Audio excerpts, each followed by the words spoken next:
I'm sharing with you a screen capture of my computer as I show you a tool that might be helpful in your literature review process. One of the things I noticed in the article reviews is that many of you were finding articles that were about higher education or about even K through 12 or teaching, because we're dealing with educational terms. And I think part of the problem is that you're not using keywords or searching in the right place for your articles. So to save you time and frustration on your literature review process, hopefully this will help you. The first thing I want you to think about is how you can use a list of keywords, generate keywords, and a good way to do that is to use a tool that's available on ERIC. And so I'm on the library website. I click the articles and databases. I navigate to E for ERIC, and I like the ERIC interface that goes through EBSCO.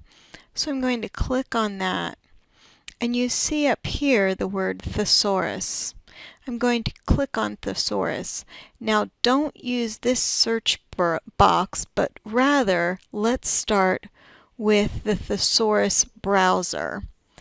And I'm going to write workplace learning, and then I'll browse. And so you see that workplace learning has a word that surfaces. All of these are related terms that you might find in the literature. Now let's go back again. So we're going to restart another search. So let's say that you're interested in andragogy. Again, we're going to go ahead and search andragogy. We get a term. Sometimes we get more than that. Then we can expand on all of these different ideas.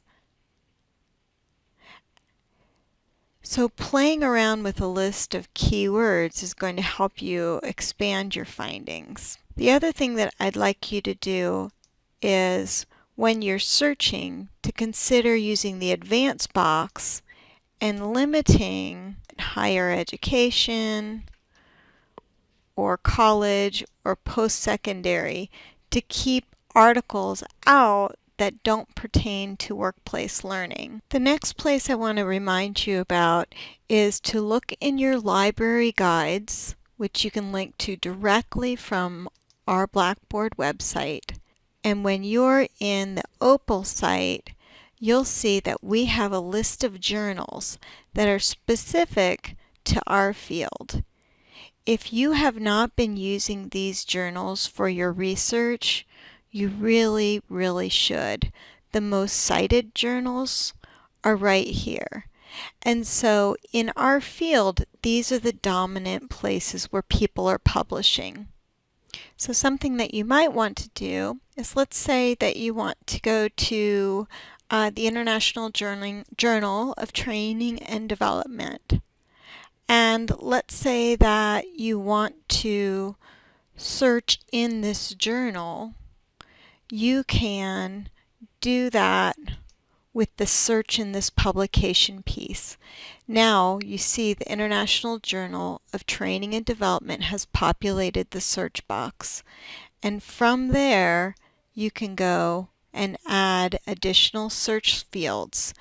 And let's say that we want to, what do we know about andragogy or adult learning from that journal? Because you're already within a journal that's within our OPWL field, you have a much higher likelihood of all of these articles being pertinent to your work. So please consider using some of those methods to make sure that you're on target with your literature review.